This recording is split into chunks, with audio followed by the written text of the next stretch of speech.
આપણે ત્યાં 4 સંધ્યાઓ બતાવી છે. પહેલી સંધ્યા સવારમાં થાય, સૂર્ય ઉદય કાળે એક સંધ્યા પહેલી.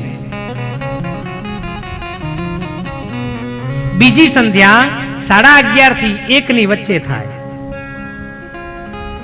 એટલે આમ તો બરાબર તમે 12 ના ટકોરે ગણી લો, પણ સૂર્ય જ્યારે મધ્યાહ્નમાં આવે એના 27 મિનિટ પહેલા બીજી સંધ્યા થાય.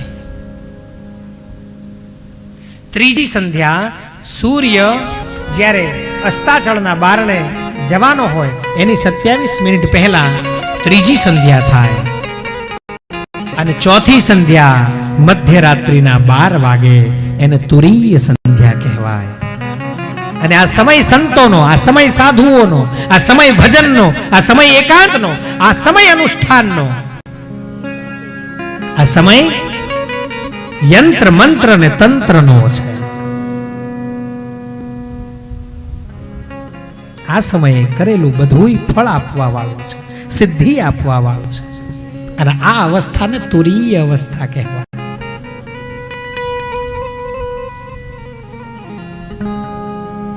એવી અવિકારી અને કલ્યાણમયી જે યોગ વડે જ જાણી શકાય. તો હવે યોગ એટલે શું? યોગ એટલે જોડાણ.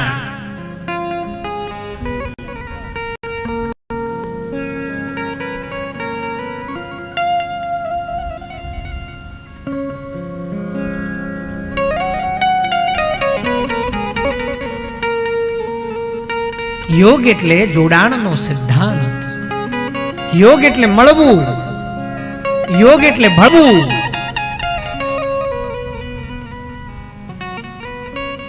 મારા વહાલા ભક્તો, યોગ એટલે વરવું.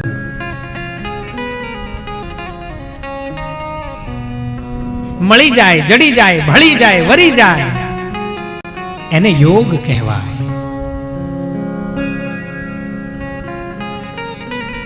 શું મળી જાય, જડી જાય? તો સ્થાન મળી જાય, સ્થળ મળી જાય. ક્યાં જવું છે, ક્યાં રહેવું છે, ક્યાં મહાલવું છે, ક્યાં ભણવું છે, શું લેવું છે. કરિયાણું લેવું હોય તો પંચર વાળાની દુકાને જવાય? જોરથી બોલો, કોણે હા પાડી?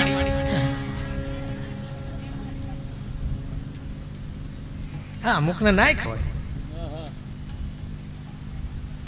ને. એક બેને કીધું વહુને, બેટા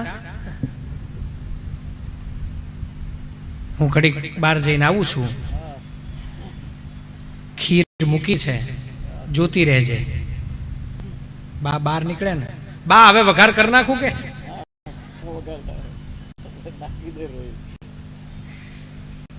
નાનકડું ઉદાહરણ બધાય પોતપોતાની રીતે લઈ લેવાનું. શ્રી અંબે.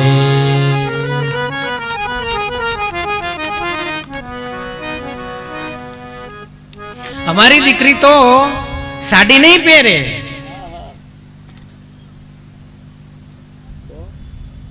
જો મારે ક્યાંય કોઈ એ વાતમાં નથી જવું, મારે તમને એમાંથી કંઈ કહેવું પણ નથી. પણ જ્યારે આટલું બોલો ને ત્યારે બંને પક્ષે વિચારવાનું, બે બાજુ જોવાનું. તમારી દીકરી જો સાડી નહીં પહેરે તો તમારા ઘરે જેની દીકરી આવી છે એ શું પહેરશે? તો એ પણ તમારે નક્કી નહીં કરવાનું ને, એને પણ પહેરવા દેવાનું. પણ બે હાથ જોડી માતાઓ, બહેનો, અહીંયા ભરપૂર પ્રમાણમાં આપ બેઠા છો. આ દેવી ભાગવતની વ્યાસપીઠ છે. બે હાથ જોડીને તમને બધાને વંદન. આપ જગદંબાઓ છો, આપ સાક્ષાત શક્તિઓ છો. તમે જેમ ધારો ને એમ આ સમાજ જશે, તમે જેમ ધારો ને એમ આ સંસાર ચાલશે, અને બધા એવી રીતે જ જીવશે. તમે જેમ ધારો ને એમ.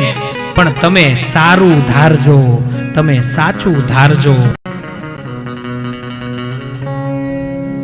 મારે ક્યાંય તમને કોઈ સલાહ નથી દેવી, કારણ કે જાતે જે સમજણ પ્રગટે ને એ જ સાચી. કોઈ કેમ તમે કરો, અમને ખબર છે અવળું જ કરો.